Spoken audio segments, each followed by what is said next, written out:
Hello everyone and welcome to Twitch Tuesdays at the TRU Library. Once again, I am Ben Mitchell, a Student Success and Outreach Librarian, and this evening I have the honor to be joined by the TRU Math Club President, Kate Traitekova.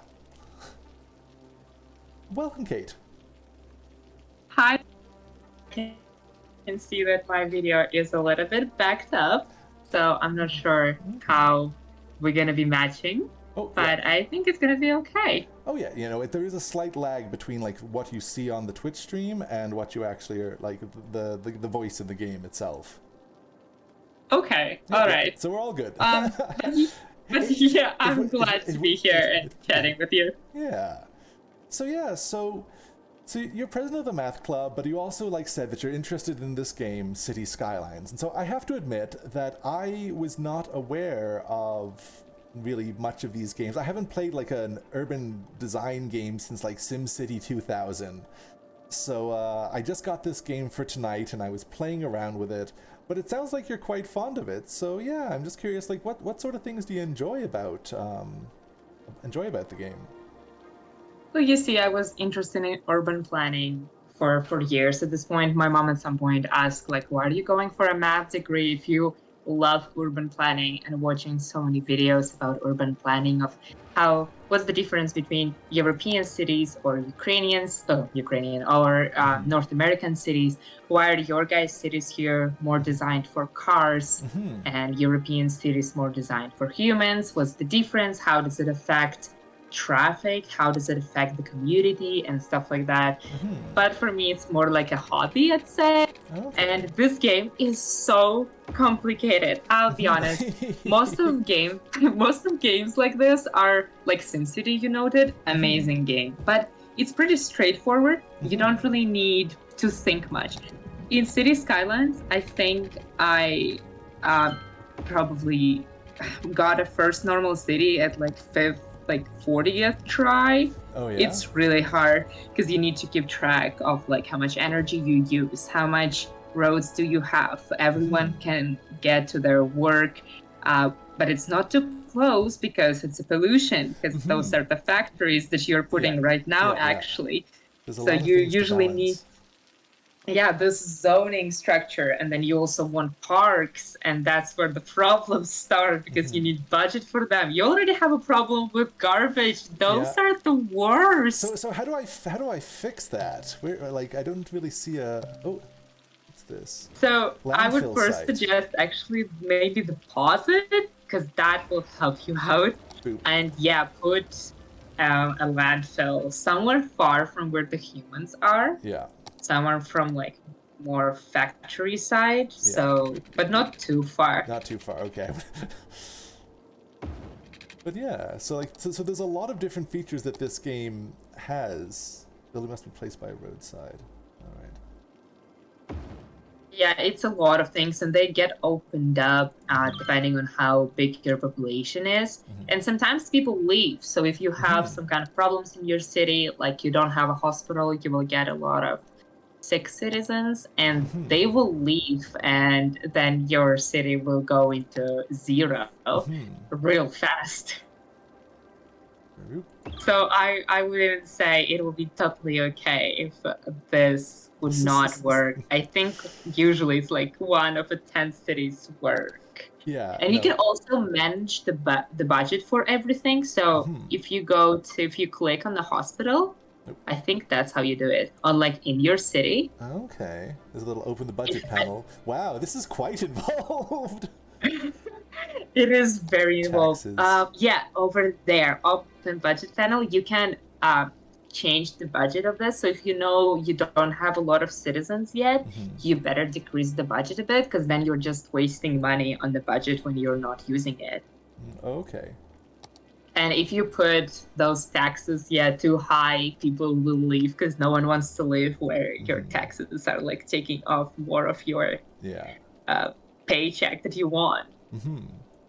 Yeah. So if you need, it's really it's a lot of things that you need to keep track of. I mean, you know, sometimes you can revel in complexity, and this sounds like a good game for reveling in complexity. Yeah, I mean, you did choose an amazing map for the start, because Thank you. there's some maps that just are not good. They don't have any access to water, for Oh, instance. okay. And then you need to somehow figure out how to, yeah, um, get water first of all, because you need to have some kind of water in your city, or get the water out of the houses. It's hard. Or sometimes you don't have wind around, so you need to choose a different way to get electricity. The maps can be really hard, but Yeah. you've started with a good map, I'd Well, yeah, I say. set myself up a little bit, but it was a learning curve. Like, I chose this because it's two rivers connecting, so I called it the flatter, wetter Kamloops in a very imaginative I mean, way. honestly, it kind of looks similar, to be fair. And like, yeah, no, I know definitely when I started off, I was like, how do I actually connect my water thing to the water? I had to like reposition that so many times to Yeah. get it started, and then I like tried to be like just even learning about like how you connect the power lines to the windmills, for instance. And there's a lot of like Yeah, interesting kind of that's expensive.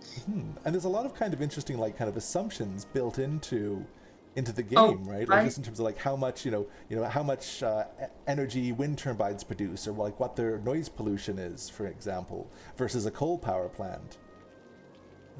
By the way, you can see that you need to get more water to your fabric, to your yeah, that area. Yeah. And I don't think your landfill is working. I don't think it Oh, has energy oh, to you're be you're working. absolutely correct. Oh,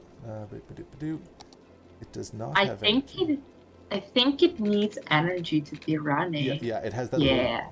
There we go. It has that little blue circle around it, so that means it does, in fact. Oh, Video Jordan says, haha, the person living on that island has some challenges. Oh, yeah, if there's anyone. Oh well, no one is living there yet, Just and yet. it's good. I could Because send we people cannot there. get Oh, them anything. yeah. Yeah. Oh, my, we don't want that to be the monster island of the game. But yeah, I so it was. usually use monster islands like that for like parks, but it gets too expensive to get anything to it. And if you put anything more than a park, the traffic there, the traffic jams are Yeah, not going to be solvable ever. yeah, Because I think when you get to like a city of a size like 5,000 maybe, it's the biggest problem at some point you're reaching. It's the traffic. yeah, yeah. I've heard that there's a lot of like, there's actually like different mods you can do into Yeah, but like those mods help, but they don't really solve all of your problems. So you also need to start construction your roads yeah, from like really yeah, nice perspective to even get it to run later yeah. on. Fair, fair. I love public transport in this. Yeah. It's Oh, so helpful. actually, Video Jordan says I thought I saw a house or something there, and no, that I think that's a big old rock. Video Oh. Jordan. Though there is a little dock there, I think. Yeah, there's like a little tiny. Oh, Oh no, yeah, no, there's no. some random There is object there is a little around the house. map. Wow, it's a derelict little house there, or something. That's kind of cool. But it's technically off the city property line, so we can't fiddle around with that. That's like literally the edge of the map. But yeah, that's I atmospheric. But yeah, look, Video Jordan. I It's like, honestly think they call it like historical something because there are animals going around the map once in a while as well. okay. But that looks like it's kind of derelict. You can see the roofs caved in and everything. Yeah. But still, that's interesting. The little like Easter eggs or something in the map. Oop-a-doop-a-doo. Zoom out a little bit. But yeah, so like this is really interesting. It's also interesting the way that it kind of like, how it assumes people like communicate with city planners through this hilarious Twitter knockoff. Yeah. Oh my gosh, I forgot about that. Yeah, it's like, I've spent a bit of time working in government, and my understanding that's not how urban planning decisions get made, but, here It's it really does. useful. Sometimes they give nice, funny comments, to be honest. Yeah, good stuff. I mean, that's the gamification. We want them to have a good time with I, it. th- Let's see. I think my favorite is when you put some kind of new factory zone, and and one of those messages will be something like, "Oh yeah, we need more hospitals, but our government what they want, of course, factories." And you're like, "Wow, thanks." Very nice to Immediate hear. judgment. Yeah, yeah. Oh, special life. Uh-huh. That's the thing, like, yeah, and I'm glad that like it's a game that you can pause because it's like things like the way that it's sped up. things. Oh yeah, you're quite right, Video Jordan. Yeah, good eye on you. But yeah, so like I think that's interesting in terms of like the way that we think that our like our cities are designed and run, and like whether or not they're listening to us or how we get kind of our opinions heard about how we should run a society. I don't know. I'm curious. Like what elements of urban design are you particularly interested in? Well, I'm not really mad, but part of the living in North America generally made me love European cities just for how different they're zoned and for how much easier it is to be walking around a European city, because here you need to have a car, like especially in Kamloops. Kamloops is so much of a car-oriented city. It's a car city, definitely. Like I take the bus too, honestly. So I hear you on that. But it's not just about like the public transportation. It's also about like zoning a lot, because like in European cities, you can see something like Kamloops downtown. You can see small factories, like tiny one, just like one building, one store, like candy, be together with some stores and be together with apartment buildings next to each other. Okay. But here, you cannot really get that. Oh, wow, you're worthy village now. Well, that's a valid judgment. Yeah, but yeah. Cool. A lot more things have opened up. But I hear you on that in terms of like walkability. Some like walkable cities is probably a term you're familiar with in terms of a goal, but like because a lot of North American the traffic cities are comes from there. Yeah. Yep. And I feel like that's exactly what's the worst for me, because I don't want to drive a car. My family never, like, we don't have a car. I don't want to drive. I barely can walk on my 2 feet because I hit everything. And you want me to be responsible for the huge vehicle? I don't think it's a good idea. So I don't want to drive, but then at the same time, you cannot really not drive here. You have, like, I work as a baker. I go to work at 4 a.m. and I walk. And I have to leave next to my work. Otherwise, I don't have a car. I want to be able to get to work. Yeah. No, definitely. That is a concern. So this game kind of helps me, build the neighborhoods that I can. The ideals, yeah. Yeah. Also, it's also really hard, because here you also need to think about the traffic. And here, it's funny, the citizens do not walk further than, like, I think if it's how many buildings maybe apart, maybe like 10, they'll walk. Otherwise, they'll take a car. And you'd be like, why can't you walk? Like, what's the problem with walking? Like, what's up? Yeah. But also, this game is a lot about critical thinking of like planning or what's going to happen next, which is pretty much math. Right? So I like it. Yeah, I get that. Yeah, definitely. It's a lot of managing numbers. Yeah. Ooh, let's see. It's a lot of how I many money you don't have the spend. money for a school anymore after making a road for a school. Honestly, also, like, just in terms of the way that, like, urban, like, spaces are actually designed. Like, when I first started trying to set up my town, I was like, oh no, I'm in negative money. I'm going to lose the game. And I'm like, actually, a lot of communities run on a deficit and, like, and based on loans and stuff. I mean, here in the game, you can take loans. I'm kind of against it because, like, you really need to know what you're doing to be taking loans, and maybe I don't really know what I'm doing to be taking loans. I don't like any kind of this creepy loan situation, even in real life. I feel like it's really like giving you money that you don't really have. It's imaginary money. Who wants to be dealing with that? But if you are getting into zero, you can take a loan. Yeah. So I'm gonna wait until I have enough money to pay for a school. Well, you are in positive income, so you should be okay with just waiting a little bit. Yeah. But yeah, so setting up our civilization here. It's oh yeah, policies. I mean, I don't think we have time to go over all the different things in this game. I don't. You don't have to set up policies. They're useful later on when you have different neighborhoods, because then you can make up a neighborhood that the trucks cannot go to, so it's only local traffic or less power usage. Yeah, it's getting interesting and more needed later on, not really at the early stages. I'm seeing this free public transport that I'm liking, but you have to reach a population of 4,600 for that. Oh, your income has to be really high because the public transport costs a lot to the city. Oh, what's this? Not enough workers. All right, that means they want more residential spaces generally, if I understand properly. But that will cost more Yeah. money, and I'm trying to get money for a school. At Illuminati, now taking applications for new members. Address for application is a secret. Hashtag aliens, hashtag conspiracy. There we go. It wouldn't be a Twitter knockoff if it didn't promulgate conspiracy theories. The immersion is so lifelike. You know what I'd suggest? So you made a space for the school, but around the kind of planned school, you can put housing. That's true. Yeah. No, I probably will once I actually get the money for the school, which is like, yeah, that's still a little ways away. 10,000 Yeah, why do you? miscellaneous bucks. I'm not sure what that symbol's for. Oh, we can call them whatever. Let's call them oh, weather flatter weather camels. Well, we sure we can call them cams maybe. Camels. Do it from a camels. Oh, that's funny. Well, stuff. while you're waiting, I can actually talk a little bit about Math Club, maybe. Yeah, sounds lovely. Please do enlighten me. I'm the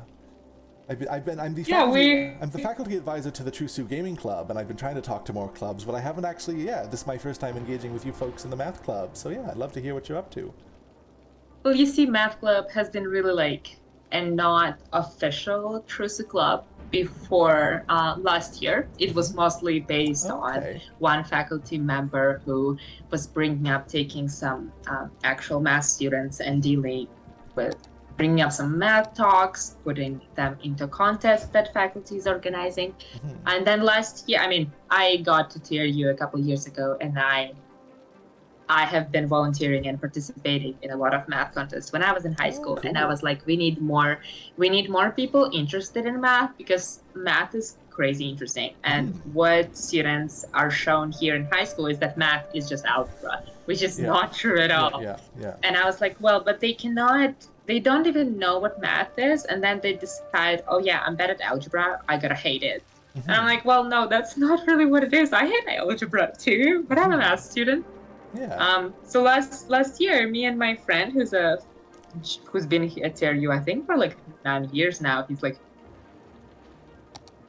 physics, math, and computer science student, actually make it a club. Let's get official. We will be able to get funding to actually get some events and then do some interesting stuff and then go from there. So we became official, which took a little bit of time, but we did it.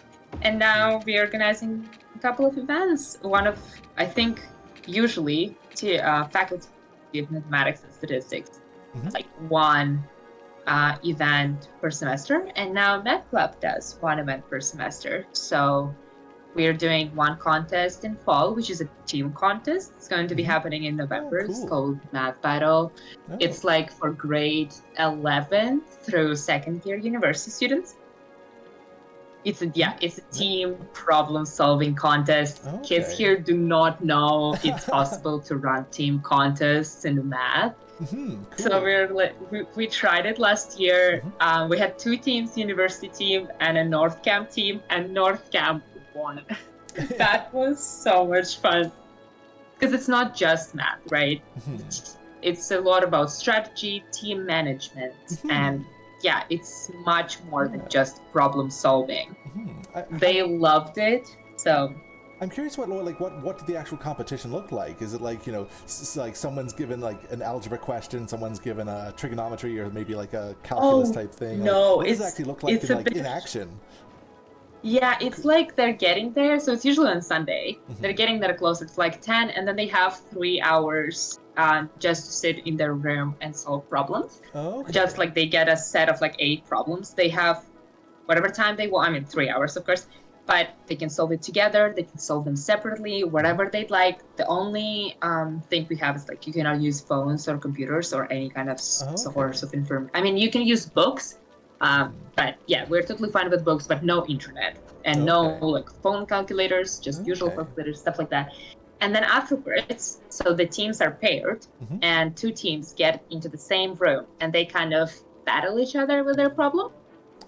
Battle on What is that Yeah, like? Is it just based on speed, or like what does that battle look like? oh, Can we stream it? I mean, honestly, I'm pretty sure somewhere on my computer I have a recording or last year math battle that I said I will kind of edit and post it on our website, and I never did. Oopsie. But we recorded it just so kids might later on see what's going on.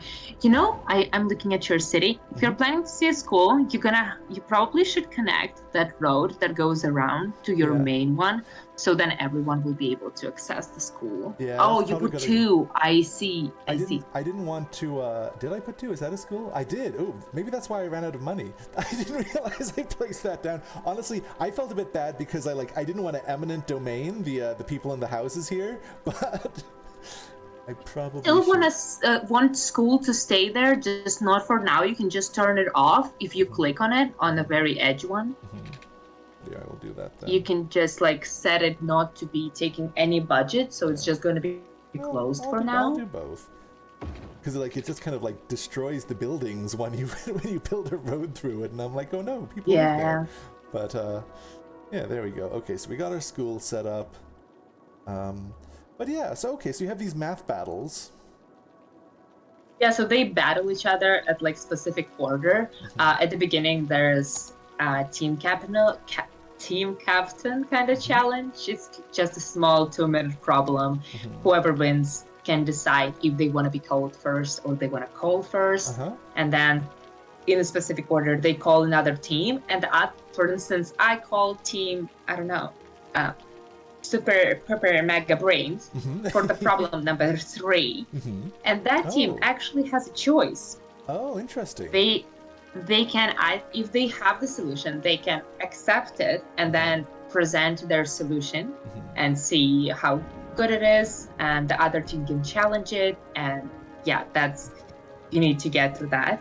Or they can kind of challenge back, because technically, by rules, you cannot call for a problem that you didn't solve.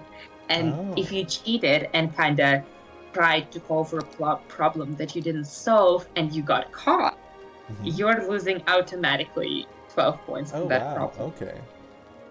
But if you did solve it, you just go and present it. So the other team, if they think that you didn't solve it, then they might as well just check you out, even if they did, because it's automatic points. Why not? So it's a lot about strategy. Interesting. Yeah, so I can see where like you actually have to make a judgment call, I guess, about like whether or not the other team has solved the question, or if is bluffing part of it, or is this like can you call their bluff? You can totally bluff. I remember once my team won with a much smaller number of problems solved, because we knew how to get a good strategy out of that. Plus, cool. It's not much about like the bluff also plays role, but the more you play those battles, because for us in Kiev, in my hometown, it's more of like a tournament. So it's for weeks, and then the community of math, kind of interested in math students around the city, kind of know each other from those competitions. And after a while, after years, because you play with the same kids, and we have those since starting with grade 7, I think. Okay. You know each other. So if you're sitting in a team and you're like, I know a guy in that school who's like really good with geometry questions, but he doesn't seem to be there today. So probably they did not solve a geometry problem. So if they're calling for it, they probably don't have it solved. Interesting, yeah. But for now, we're just trying to get it like to be popular in Kamloops overall, to get students be more interested in math than partying.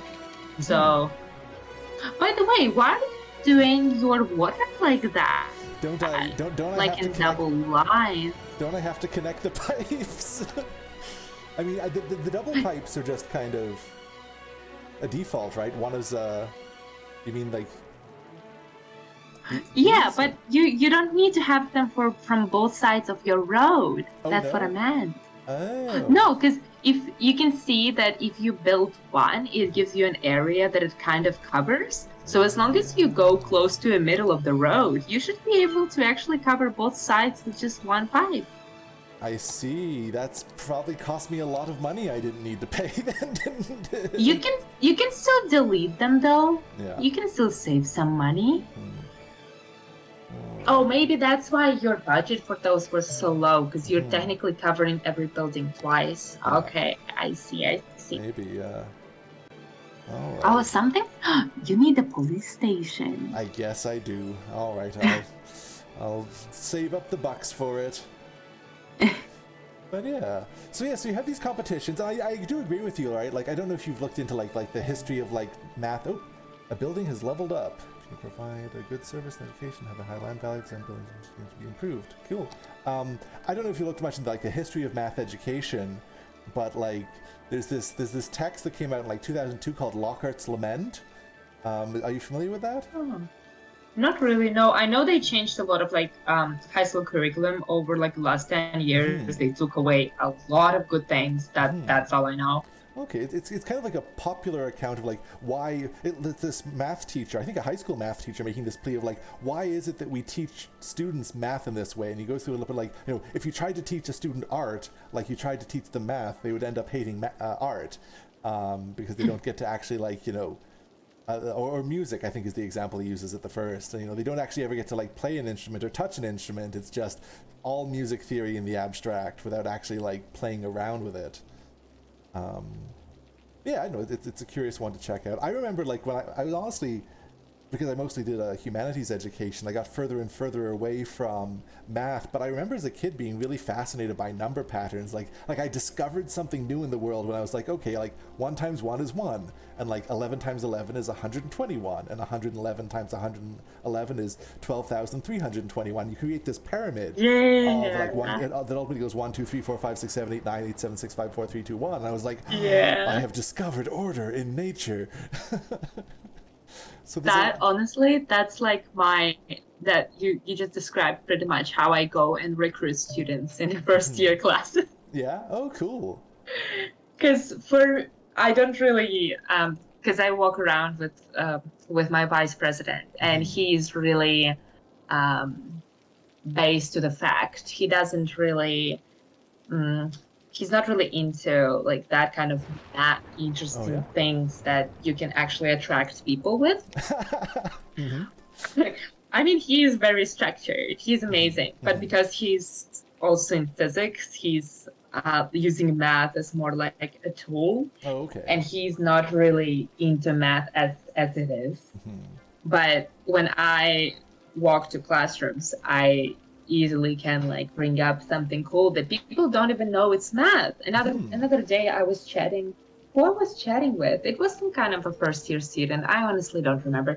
And they were asking of why do you guys do math? Why do you think it's interesting? And I was like, well, let's look around. If you look in the sky, I met a mathematician who does describe clouds in the mathematical equations, so then the planes, when they're going through storms, they can plan, like the autopilot can plan accordingly. Or if you look at the waves at the ocean, I know a Ukrainian mathematician who is also a female who was used to work, I think, in a Japanese, some kind of meteorological station, and they were looking at how can we describe those waves in mathematical equations so then we can play, because it's Japan, right? They get a lot of tsunamis. Maybe based on this equation, we can somehow figure out what would be the easier way to kind of prevent those tsunamis from getting so close to the cities, right? If you look around, you're good when you get a notification about like, can you sign out to our new privacy notice from Google or from your bank? You think, oh yeah, probably they changed some legal stuff. Or maybe mathematicians who work on a cryptography of your passwords figure out the better way to secure your password. And now they need to actually kind of ask if you're okay with it. Implement kind it. of thing. Yeah. Well, that's really cool. Yeah. No, it's interesting talking about like the ways that math exists in nature. Do you know the YouTuber Vihart? She does some really interesting, very ADHD friendly descriptions of math and about making it fun and stuff.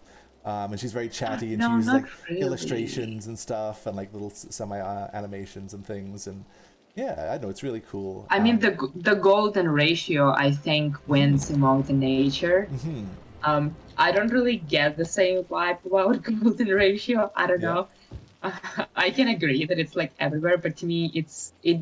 A couple years ago, it became such a like a thing in the Yeah. internet that everyone was talking about it, Yeah. and I'm just like, well, now as everyone's talking about it, of course it's not. I mean, Oh, I see. That's it so became passé. mainstream. It Hipster became mathematics. mainstream.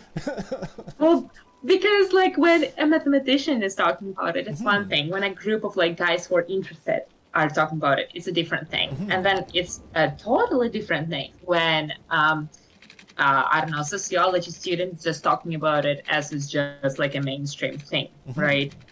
Okay, no offense to sociology. It was just the first thing that came into my mind, Oh, which is not close to math. spicy math takes tonight. Oh no. Yeah, no, it's also really cool. Like just talking about the golden ratio or whatnot. Like the fractal geometry of nature is really interesting. I don't know if you've like explored much fractal mathematics. I remember reading Yeah, quite a lot of it's Mandelbrot yeah. stuff, and I'm like, okay, this is really cool. Like if you introduced students to mathematics with fractal geometry, I know it's a bit like advanced, but like it's so pretty and it's so compelling. Yeah, you see, I went to the conference this summer to just Canadian undergrad mathematics conference, and one of the presentations there was math in art and math and art, one of those two. I don't Yeah, remember. yeah, yeah. And fractals was one of the things that she introduced, and ornaments. She was talking a lot about how it's used in art, and it has been used for centuries now. Okay. So Yeah. why sometimes we're just thinking of them as just art, but it also math a bit. Very much so. Well, I mean, talking about to, tsunamis in Japan, that famous tsunami painting, they looked at that as an example of fractals, the way the little waves are drawn oh together, yeah. right? Like it brings them together.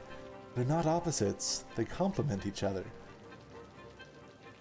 I mean, I think it's very pretty. I cannot see too many of those. It just makes me really, I don't know, anxious if it's too many of them, of those Oh fractals. yeah, interesting. But I don't know why. But yeah, if it's like a little bit so pretty, cannot is I mean, one of the questions that we asked, I think last year on like Math Battle, on the just the small captains kind of challenge, was about counting how many triangles was on a specific picture. Oh. I think it's like one of the really popular ones. But yeah, it's something that you need to just see. You don't really need to like think about it. You can just see it geometrically, and then you can. I don't know how to explain how easy it is for me to count. I also work in Math Club Center, and Oh, cool. you have no. Yeah, by the way, I can kind of advertise Math Club Center. We don't get enough advertisements. Yes, It's in please. Science Yeah. 201. So the Math Help Center. It's Yeah. just we are just students there working together with a couple of faculty members, and we're just there to help you guys with your math homework, or if you just have trouble, or you just want to talk and maybe you want to join our program. It's like totally fine with us. But you have no idea how hard it is to explain, to answer the question of like, oh, how did you know that you need to do this specific thing? Like for some of the math things, there's like you just need to see it. It's no, there's no kind of algorithm for that, and the way they advertise math in high school goes a lot into like math is very structured. You need to go by the rules. There are rules for everything. And then they come to university, and apparently they're not. Like some things you either have it or you don't. You either know how to draw, right? The amazing paintings, oh, amazing people who can do that, or you cannot. There is Yeah. no to learn. You just need to have it. The same with math. You either have it or you don't. Unfortunately, I feel so bad for saying it because everyone thinks that math is so boring, and you don't really need to know. Like, you don't need to have any kind of imagination for it. But the further you go in math, like after second year, you start seeing those areas of math that unfortunately you're not introduced a bit earlier. And those areas require a lot of imagination. Abstract algebra, oh man, I wish we could somehow get a strategy or imagine those things, but we cannot. Four-dimensional sphere. How would you even imagine that? It's four-dimensional, and unfortunately, humans can see only up to 3 dimensions. Yeah. Actually, it's really neat that you should mention that, right? I did some work in my degree on Flatland. Do you know the 19th century text Flatland? I think so. I think I heard of it. Yeah. It's really interesting, like, kind of like political commentary / meditation on like multi-dimensional space by talking about a society which exists only in 2-dimensional space. And what a 3-dimensional being would be like if it actually interfaced with that 2-dimensional world. It would almost have like supernatural powers, and so there's this triangle, or I forget what shape they were, but like that encounters this weird thing that starts off as a point and then gets bigger and bigger and bigger until it reaches a point and it gets smaller and smaller and smaller. And what it's describing is how a 2-dimensional being might experience a sphere intersecting with its space. It also has amazing things about like women's rights and stuff in it. It's quite a fascinating text. Of course, it also attracts the female rights. Oh my god! I think I actually, to continue our conversation about that book, you reminded me. I think someone told me about it a couple of years ago that some people think of religion of like existence of God. It's not just any like whatever you think of God. What if it's just a 4th dimension to our universe? Yeah. Something that we cannot see, but like we see whatever it does. Like I don't really, I'm not really religious. I cannot really follow up with the Bible, but we cannot see it, but it still can exist. It's just in that 4th dimension that we cannot see. Very much. It's interesting you should mention that, because one of the things I studied in my PhD was actually the history of science and the occult, and so like spirits and all sorts of things. And some 19th century spiritualists were speculating on like haunting phenomenons as actually being like multidimensional beings intersecting with our plane of existence, and it gets to some really wild and interesting theorizing that combines kind of like some abstract mathematics with like spooky stuff, which seems appropriate as we head into October. Ow. You know, like how they can like look into lost chests and stuff, right? Like, you know, they like with these seances and things. Oh, they're like the seancer. That's not the term they use, but you know what I mean. Like the seer can like tell what's in a locked box, because in 4th dimensional space, it's just like how how we read a map is how a 3-dimensional being would be able to see a 2-dimensional space. And by that analogy, a 4th dimensional being could see inside closed things in 3-dimensional space. And so, like, thinking about that is really interesting. Oh, I can totally agree. It's even like thinking about all of this 4th, 5th, and 6th dimension. It's just like so hard. It's because we cannot imagine it. And I think the easiest for people who are just watching this stream and don't really know what we are talking about, the easiest 4-dimensional thing that we can actually imagine is a torus, like a donut, can be actually described as initially, it is a 4-dimensional thing. It's just happened that we can kind of identify it with something 3-dimensional that we can imagine. Yeah. Police officers, small storage space. No, okay. Yeah, no, definitely. I mean, trying to like... The interesting thing about mathematics is if you're doing it right, it really stretches your imagination and how you can like abstract from things. Yeah, no, it's not just it's not boring. It's also like a friend of mine who's now a computer scientist described their first encounter with calculus. Like when they were stuck doing like algebra, it was like they felt like they were in a prison of mathematics, and then they were given that key to that prison when they started taking calculus classes, and they really took to it. Which I've only ever done pre-cal, full disclosure, so I guess I never got out of the dungeon of algebra in some ways, but they were like really enamored with their calculus classes.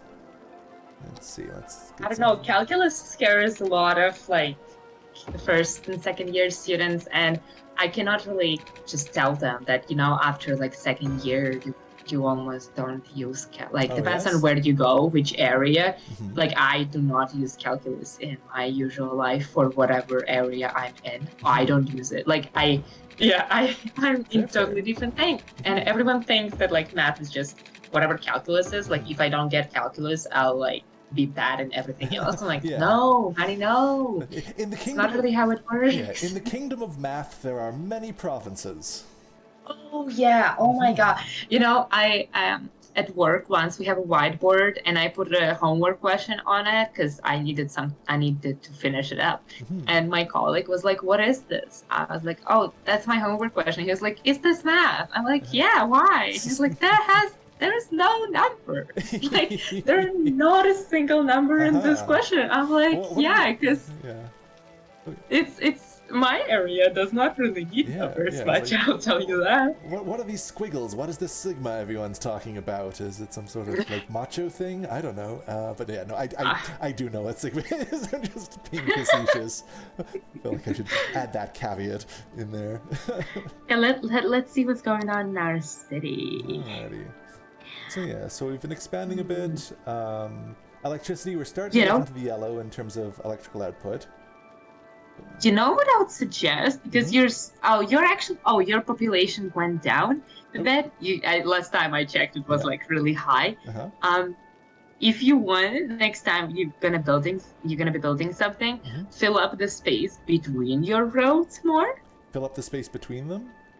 Yeah, because there's in like that rectangle on the left, there is like an empty space in between. You can fill it up with roads and buildings. So this isn't just like a nice green space that people can explore? It's not registered? Yeah, no, not really. I mean, look, if you have such green spaces, if you put, for instance, like a hospital on one side, it's gonna not really expand to a lot of neighborhood around it.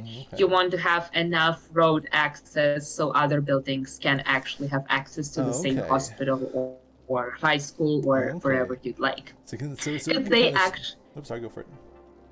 I just want to say that because people in this game, if it's weird, if it's close enough, they will actually walk and not use a car, and if it's too far, they're gonna use a car. Okay, yeah. So it seems like the game structurally encourages you to like make a dense environment. By the sounds of it, And if your building is close to any of those, like hospital, police station, high school, park, its value will go up. That's why some of your buildings, the value went up. If it's like close to the water, it also goes up. If it's far from, you can see your left area becoming kind of dusty. It's because it's factories, it's pollution. If it's far from those areas, if it's far from like a lot of noise, because there are some buildings like the windmills produce noise pollution. That would all make the value of the building go down, but there are also things that make it go up. So I just realized, like in terms of like flatter, wetter Kamloops, because I put these industrial sections here, the first thing people see when they come into the town is this thick layer of smog, and I'm like, I guess that's kind of like the real Kamloops during fire season, but not really a thing I was going for. Oh my. Oh, your energy's kind of down. Probably it's because it's not windy, because all of the energy things that you have are depending on wind. Yeah, I wanted to try to keep it to wind, just because, like, I don't know, I'm from Nova Scotia, and there were a lot of, like, coal mines in that part of the world, and I have some... I think maybe you should put it somewhere not in that area. Put it somewhere close to the water, because the darker areas produce more electricity. But isn't there darker areas on this hill? That's why I placed these here, but I guess... Yeah, because if you put it somewhere, for instance, even next to your existent, how is it called? Those things that connect the energy. The power lines? Yeah. If you put it close to it, but then on a dark blue, though... Okay. You can see that it gives you estimate production. It like depends on where it is. Okay. Yeah, so where it's 8, you can just put it, and it's gonna be close enough that you don't need to put more. Good stuff. Yeah. Power output. My favorite energy thing is the second one, because it works on water and it's like a real advanced wind turbine. Oh, interesting. Yeah, I've seen some of that. I can just see an outline. I've seen some things like that. Cool. Yeah. Is there any other stuff you'd like to say about the math club or some of the activities? I can just continue talking about our activities since. Actually, I think that contest was started in MIT long time ago at the beginning of like 2000s. I think they're like video recordings of it from 2011 on YouTube right now. wow, I'm pretty cool. sure I watched one of them last year. So And yeah, that's like the big event of winter semester. And then we just have math talks going on. For instance, one was given today just for other students, kind of practice presentation skills for them to get used to the vocabulary, things like that. Yeah. Okay. So wait, it was a practice math talk? No, today I presented a talk about the research that I did last year. But it's, of course, it was kind of complicated. But the first thing that I told the guys was that, you know, you are not meant to be understanding this talk. Because the further in math you go, the less per other presentations you will understand. And it's totally fine. You need to get used to it. So this is also an opportunity to you to get used to it and to actually see that students are actually able to do such things and what is modern math research is about, because my presentation was specifically about my research that I did last year. So what do students actually do right now? What is the ongoing math research is about? Things like that, yeah. That's really cool. So, well, I guess the next logical follow-up question is, what's your research been about? If you feel like talking about it. Yeah. Oh, and the important thing, all of our events have food. Our talks have cakes. The cake is probably not should be important. I love my cake. I usually get chocolate cakes, but yeah, it really depends. But my research last year was about, it's from differential equations area. It's about how the liquid flows through porous media. It's, if you think of like a kitchen, I forgot the word, the thing that you wash your dishes with. Like a dishwasher? No, like by hand. Oh, by hand. Wait, like a dish towel or dishcloth? Or... that have holes through it. Sponge, I feel it's so stupid. A sponge. Hey, no, do not worry about it at all. Like, language is hard. I remember, like, when I went to go to the Nietzsche archive in Weimar, and I was like trying to, like, you know, I was in a hostel and I, like, my dirty clothes were starting to pile up, and I'm like, I need to clean this. There's no place to wash my clothes in this hostel. And I was like, you know what? Nietzsche didn't prepare me to talk about laundromats. How do I say laundromat? I'm here trying to, like, you know, I didn't have a smartphone at that point. It turns out that the German word for laundromat is Waschsalon, but, like, I didn't have that word. It was just like Waschhaus? I don't know. That is so much me. I have some pearls too in English. I'm pretty sure at work once I said hungry for water because I couldn't remember thirsty. I mean, you know, but it gets the point across, right? Like, I feel like, you know. Being able to play while learning is huge, and I think one of the reasons why a lot of people struggle to learn language, I think one of the reasons I struggle to learn languages is that I don't necessarily feel comfortable just playing with the language and being like, you know, okay, maybe I'm not saying it perfectly, but maybe I'm at least comprehensible. And I think that's a big part of I say that so much. Yeah. I'm pretty sure my colleagues and my friends have enough pearls written somewhere. I'm pretty sure once I said, I forgot the word shark, like, and I said big scary ocean fish, and you know what? My boyfriend got it. Good stuff. 1 second, he was like, "Are you talking about shark?" Good stuff. Yes, it's okay, it's fine. You got it, and that's all that matters.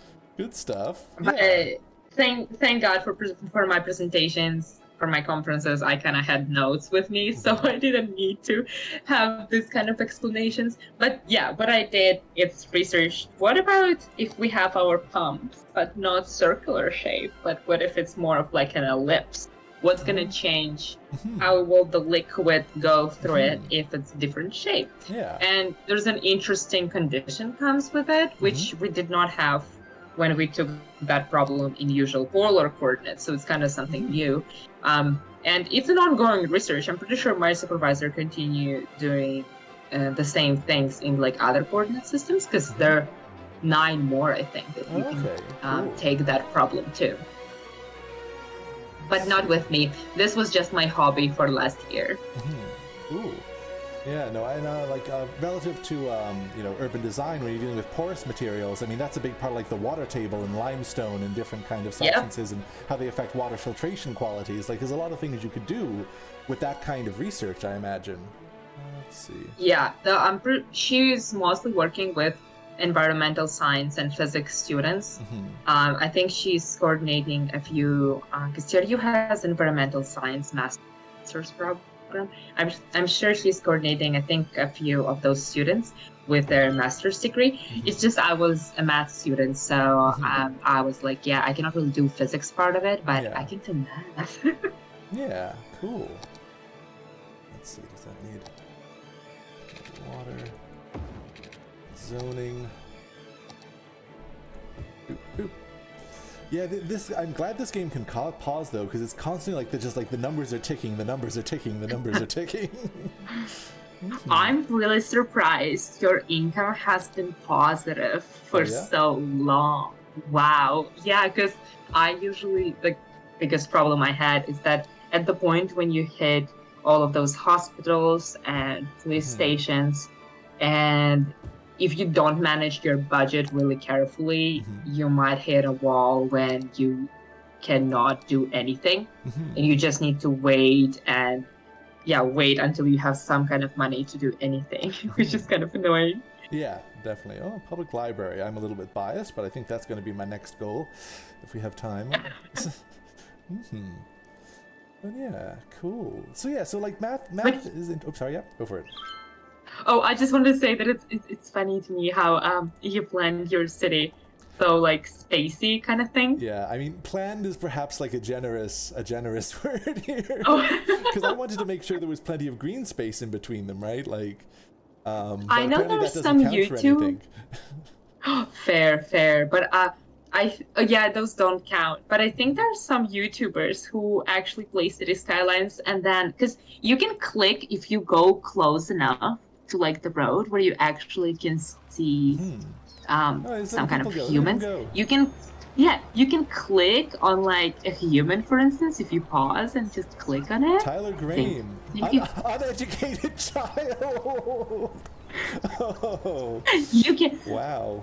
Oh wait, where I thought you're able. Oh, maybe it was a mod. You were actually able to get to like be walking as that person, so a first-person view. And some people do that and go through their cities from first view, and wow. Let's see. I could wait. I can change their name. Yeah, no mayor should have that power. Yeah, I maybe it was like a mode, but a mod for the game. But it's really cool, and some people, because you can get those really detailed on Steam. You can buy like trees and garbage cans, and you can actually put them in your city. So people make up neighborhoods so pretty and detailed that it's crazy. Yeah, there's definitely it's kind of like scratches that Minecraft. Is there a dog? Oh my gosh, it's a dog. Oh, there is a dog. Can we follow the dog? Is the dog educated? Oh, dog. I think you can follow up the dog. I think. It's just following. Funny. Good doggo. There. Oh wait, no. Good doggo. It needs to know. It needs to know it's a good doggo. Oh, cute. Oh, it's probably because you clicked off of it. There we go. You don't follow it anymore. There we go. Ah! Oh, go around it. Oop. Yeah, there we go. I just need to unpause. But yeah, I don't really. Oh, I see. Oh, I see. Yeah, because I don't really play like that. I cannot be so detailed. I usually just go at like age and place as like buildings, but I cannot go so detailed. Fair. My computer will not survive that. Ah, that's also true. Yeah. Oh, doggo's gone into its house. I guess dog cam is off. Boop, boop, boop, boop, boop. Well, that's really fun. That's an extra feature. Yeah. Like, it adds texture, because just scanning out here is kind of interesting, but like it doesn't give you a sense of the texture of the people's lives. And you can change like the street names, the building names, and on a stream gallery, I believe you can like there are people who are making maps. It's a way for like through menu and make your own map. There is actual kamloops there. Oh, cool. That's nifty. A fun way of kind of interacting with real-world geographies. Good stuff. I don't think I ever opened kamloops, or maybe I did. I don't remember. I'm sure it's much fancier than flatter, wetter kamloops, which is But yeah, we're getting somewhat close to time. I just wanted to see if there was anything else you wanted to talk about in relationship to the club or relationship to math tutoring or anything else really that you'd be interested in sharing or talking about with our audience. Say that we have a website, which is just, you can Google TRU Math Club. I believe it's going to come up. Yeah, can you actually hear me? Because I switched my earphone. Yep, I can hear you. Yep, okay. Here we go. Because mine died. For those in the chat, I'm going to put in that URL. Boof, entered. And then from that website, you can go to our Discord as well. Oh, cool. So we do have a Discord where we share like math memes, events. We have also a couple of chats for like courses. So if you have some kind of questions, you can jump good by. Stuff. That's really handy for specific classes, yeah. Yeah. And we also have like graduated students there. So it's not like you're graduating and you're leaving. Yeah. No, we have some people suckers. Yeah. started like that and now they're the same way as you are. And they have what to tell you if you're interested in like, is it possible to get a job? I'm like, well, I have a job, so probably it's possible. Yeah, that's really valuable because I do feel like, at least in my experience, like school doesn't necessarily prepare you for all of the implicit things about finding work in your field. At least maybe I just wasn't paying attention in my undergrad. I was too busy reading Nietzsche, but but it's nice having people who've gone through and gotten a job, and that kind of mentorship. There's no substitute for good mentorship. Yeah. Oh, I totally agree. Well, thing is, in math, it's like kind of confusing because people usually don't even think it's a thing. Like, oh, there's a math degree. Oh, whatever. Yeah. But it is actually a thing. So it's really weird to be going around like first year classes and they're like, oh, but what do you guys do? Like, come on. Yeah. What's the practical application of mathematics? Says someone who knows nothing about mathematics. like what do you got? What do you just sitting there and solving problems? I'm like, well, no, I personally want to teach, but like, okay, why are you so negative about it? Like, they're like, why? Plus, mathematicians go into linguistics, into like working on Google Translates. They become really good IT specialists or like in financial math. Like, it's such a huge area. You don't have to be just sitting there and be solving problems. Exactly. I wish it was just that. We need better PR for mathematics. Yeah. I'm trying to change that. Yeah, what do you mean? Very much so. And yeah, like this is a great opportunity. So all right. Yeah, we got more people over this year, and that makes me happy. Yeah. Cool. Alrighty then. Oop, I'm gonna pause it there though. It says we are pretty well at time. Oop. Yeah. Well, your city looks great, I'll tell you that. It did not go into bankruptcy. I'm glad.